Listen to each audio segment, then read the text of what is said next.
Hi, I'm back here after a long time with a presentation. There are two reasons why I'm here today with the presentation. The first being, when I was going through last year's, that was April 2025's question paper for the Indian Writing and English paper, I could come across a question that was looking at a love poem from a very different perspective, from a spiritual perspective. It has been analyzed. And when I went through for more information, when I went through the internet sources, including the YouTube, I could find none of the analysis highlighting that part of that perspective of the poem, which I thought should be addressed to the students of English, because that could be one of the important things that the poet himself wants the readers to understand. So this is a main reason why I'm here. And the second reason being, again, the social media videos and the analysis, they restricted themselves to regional languages. Only presentations and analysis in Tamil and Hindi were available. So I thought, why don't I do a presentation in English that will help my students as well as those who are interested to learn this particular poetry, as it is prescribed for the first year BA English undergraduate courses to students who are studying in colleges, especially affiliated to MS University, Manoன்மணியம் Sundaranath University. So these are the major reasons why I am here today with the presentation. So without much ado, let us get into the presentation. I have a PPT to share here. So let me share it with you for better understanding. Here we go. Hope you could see the slides here. Right. So the poem is, it is not love, it is madness, right? Mirza Ghali. To put it in a nutshell, when you look at the poem in a close way, you could understand. In a superficial level, it is something that talks about the poet unrequited love. But when you look at very closely, you could understand that the poem is also recording the spiritual longing of the poet, which is missed by many of the people who read the poem. So that is the reason, as I told you in the initial presentation, that I am here. So let us get into the poet introduction first. The poet is Mirza Ghali, and his original name is Mirza Beg Asadullah Khan. I repeat, Mirza Beg Asadullah Khan is his original name, and he assumed the pen names of Ghalib and Asad. Asad is a name that you come across even in the poetry, where he himself calls himself Asad. So these are the names by which he is known widely to the readers and lovers of poetry. And he was, of course, an Indian poet, and he was also a writer of letters during the Mughal Empire. Mughals ruled India in the pre-colonization period. So that time he was a writer of letters in the court. So he assumed this two professions, and he wrote in two languages. He wrote in Urdu and in Persian languages, and most of the poems for his beauty been translated into English. So this poem, "It Is Not Love, It Is Madness," is one of the poems that is translated into English, which we are going to deal with it in detail here. So let's read the poem first. It is not love, it is madness. You say, the poem begins with you say, you may be the beloved. I'll read the poem and then we will go into the analysis. It is not love, it is madness. My madness may be the cause of your fate. Sever not my relationship with you. If nothing, then be my enemy. What is the meaning of notoriety in meeting me? If not in public court, meet me alone. I am not my own enemy. So, what if the stranger is in love with you? Whatever you are, it is due to your own being. If this is not known, then it's your ignorance. Life, though fleets like a lightning flash, yet it is abundant time to be in love. I do not want debate on the sustenance of love. Be it not love, but another dilemma. Give me something, oh biased one. At least the sanction to cry and plead. I will perpetuate the rituals even if cruelty is your habit. Teasing and cajoling the beloved cannot leave Asad, even if there is no union and only the desire remains. So this is a very short poem. It's a ghazal, in fact, and this has been translated by Rajendra Krishan. So the poem begins with the poet replying to the remarks of his lady love. The lady love, you said. That's how the poetry begins, if you remember. that what you have for me is not love, it is madness. That is a kind of an accusation that the lady love tells to, tells, she's accusing the poet with. So here he says that let it be madness, but you have to remember, my madness is a reason for your fame. You know, just because I am in love with you, I wrote this ghazal, and you become very famous because so many people, thousands of the readers will be reading it, and my love has immortalized you. My love has made you very famous. No? Though the beloved is rejecting his love, he is happy and he is proud that he is of some help to the beloved because he is making her very famous. So this is the initial line where you could find usually people when your love gets rejected, now the natural feeling would be hatred. But here you could find the poet taking that in a very constructive way and saying that I do not expect your love in return. Actually, I'm very happy that I could immortalize you through your poetry. And he moves to the next step. Here he says that, okay, you say that it is madness and you don't have a feeling of love towards me, but don't break the relationship. Don't say that there isn't anything between us. At least, if not my lover, be my enemy. If at least if you are not my lady love, be my enemy. You know, this is a strange kind of an appeal that he makes. Usually, nobody wants to be somebody's enemy. But here, the poet says there is some truth in it. No, you remember two people very uh, consistently, very regularly. You remember people whom you love and people whom you hate. And I would say that the people whom you hate or your enemies would be coming to your mind very frequently than your loved ones. You would be always annoyed by the thought of your enemies. So he says, he makes a very, very logical and a very smart plea that, okay, let me not get the love of yours, but at least make me an enemy so that you will not forget me. So that shows how deep his love. He wants the beloved to remember him, even though it is not in a good way. So he is refusing to let her go. He wants her presence all through his life. So he says that be my enemy at least, if not my love.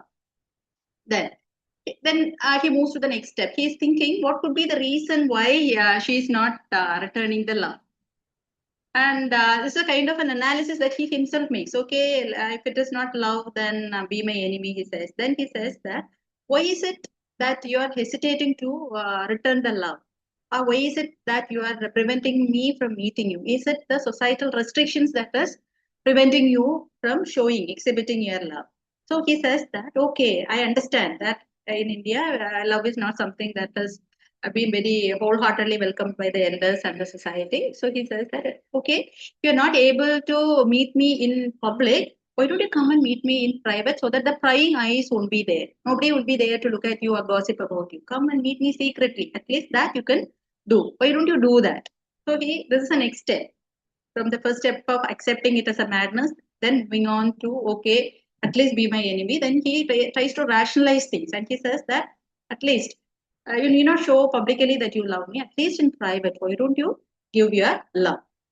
And then he thinks maybe she's afraid of him. Maybe she will come out with an argument that how can she show love to a stranger? So he comes out with an explanation saying that I may be a stranger, but you should trust that I am not an enemy of my own.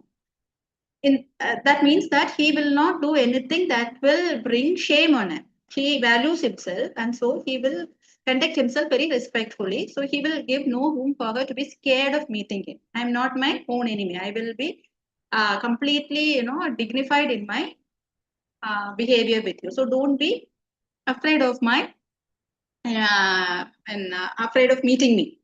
So he's encouraging her to meet. And he says that my physical self is satisfied with the metaphysical self of devotion. He's talking about the ego and alter ego. See, sometimes people may be interested only in the physical love, the earthly love. And their inner self may be very ashamed to admit that. But here the poet says that his ego as well as alter ego is both in love with her. That means his love is very genuine. So what others think and what others feel is not at all his concern because he is true to himself and he will not do anything to defame either himself or his lady love. That he is very sure about. So he is assuring his well behavior with her even if she is ready to meet her in private. So here you could find one of the major concerns of Ghalib as a poet. He comes out with an existential truth almost in every poetry of his. Here also he is coming out with the existential truth. He says that what you are is governed by what thoughts you have. Your thoughts only makes you and defines your identity. So a person becomes what he is through his own life. So don't hide your love. Here what he means is the lady love may be having a soft corner for this poet, but maybe she is afraid of the society and she is hiding. And so he says that it is not at all needed. If you are not true to yourself, you cannot enjoy life. So, what is your identity is defined by what you are inside, and that marks your destiny. If you love me and you are not showing that, then your destiny would be different, right?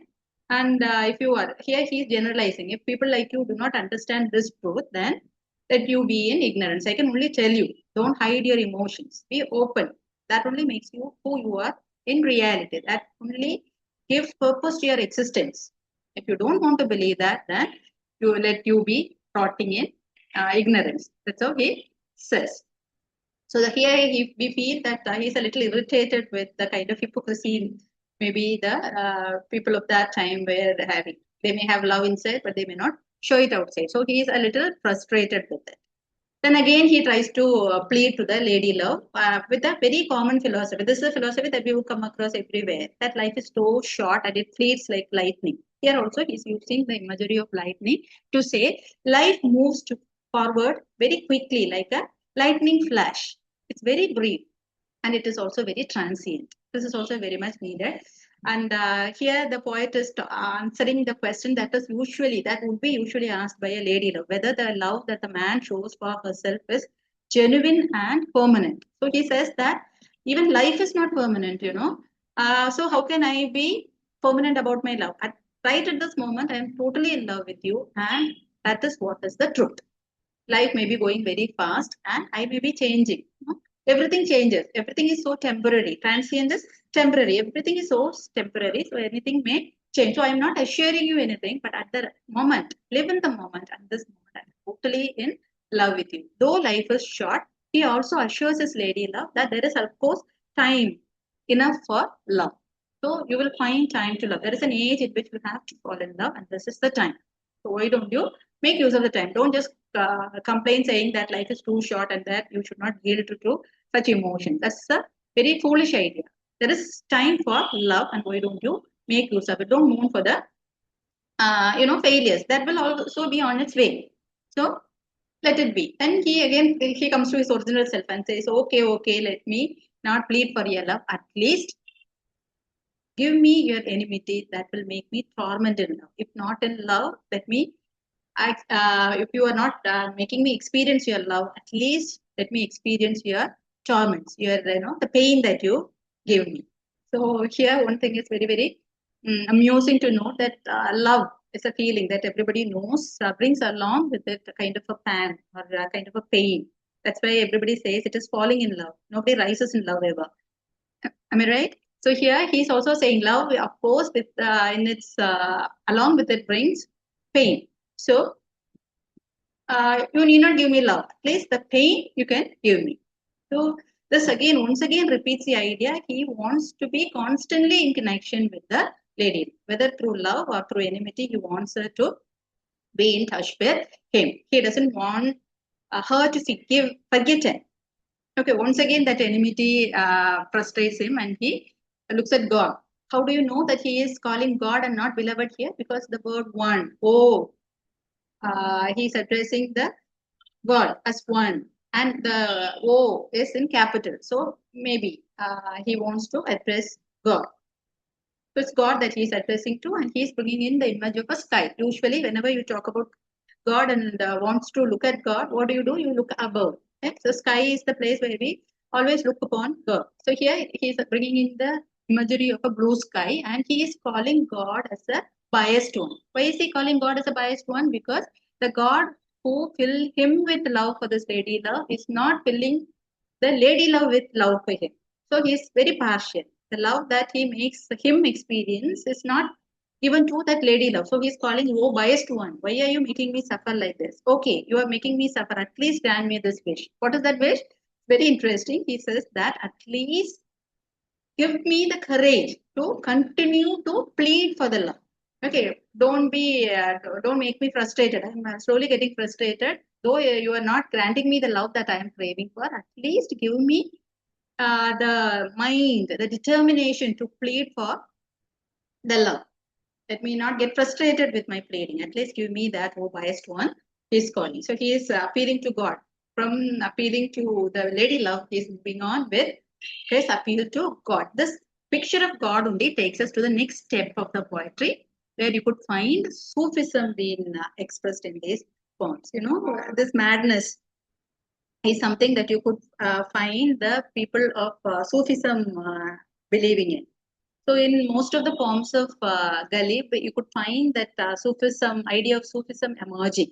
And here too, he brings in this mythical idea that are closely connected with Sufism. So in the poem, the emotion of love is portrayed not as a simple romantic feeling, but as an overwhelming spiritual experience. It's not just a physical experience that he is talking about, and it's a kind of a divine madness. It is not a madness that ordinary people are invested with.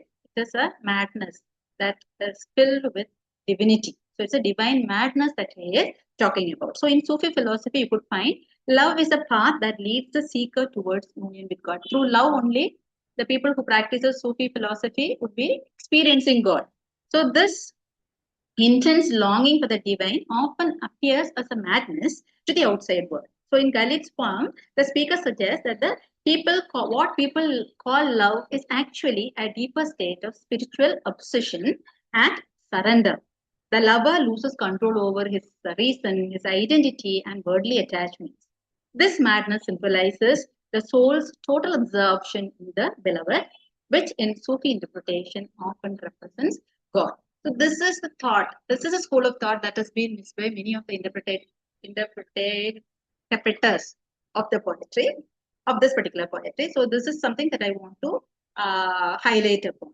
See, the love that he is talking about is not the mere physical love or the earthly love that normally every human being will experience one time or several times in their lives. So this is not something of that kind of love that involves only a physic. He is talking about a love that surpasses all this worldliness. No, it involves a total surrender of your soul, and in that way, it is very much closer to the way you surrender yourself to God. There won't be any questioning, there won't be any reasoning, there won't be any logic, and there won't be any expectation of returning. Or when you talk to God, you don't expect God to reply to all your demands, right? You just simply do that. There is a total surrender that you experience when you speak to God. So this is what the poet also does. He is talking to his beloved, his lady love through this poetry, like one speaking to God. So there's a total surrender in which way the lady love can very well symbolize God. So that is something that I want you to understand from this poetry. So uh, this is all about the poetry. And when you look at the poetry and its themes, you could find this is a poem that is about the unfulfilled desire of the poet. So it talks about the theme of unrequited love. What is unrequited love? The love that you have is not returned by the person whom you love so badly, so madly. Right? So this is a fruitless experience. You don't get the love back. So this is a poetry that talks about the poet or the narrator's um, unfruitful love. Then it also talks about the unwavering devotion. When people get rejected, they either get frustrated or they just leave and go for something else. But here you could find the poet being so unwavering, like the devotion that one has for the creator. So we could find the theme of unwavering devotion so emerging across the poetry. So you could find him totally consistent in his approach towards the lady love or God. And the next theme that you could analyze here is the enduring theme, consistency. See, from the beginning till the end, you want somehow to be in the life of the person whom he loves, either as a lover or as an enemy. He wants to be remembered. He doesn't want to go into oblivion. That's the main concern of the poet. He wants himself to be remembered.